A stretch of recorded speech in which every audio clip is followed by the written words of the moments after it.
আজ বিকালে রেডি হয়ে বার হয়ে পড়েছিলাম চড়কের মেলায় যাব বলে, সাথে এরাও চলে এসেছে।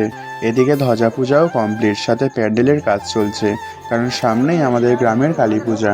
এদিকে এর জন্য আধ ঘন্টা দাঁড়িয়ে থাকার পরে সবে আসছে।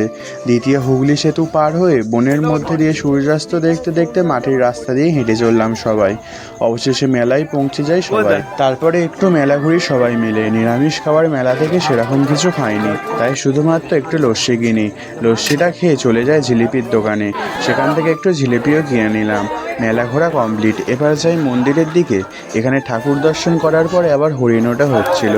তারপরে যাই মেন মন্দিরের দিকে, যেখানে ঝাঁপ হবে। এই শিব ঠাকুরের মন্দিরের পাশেই হচ্ছে পূজা।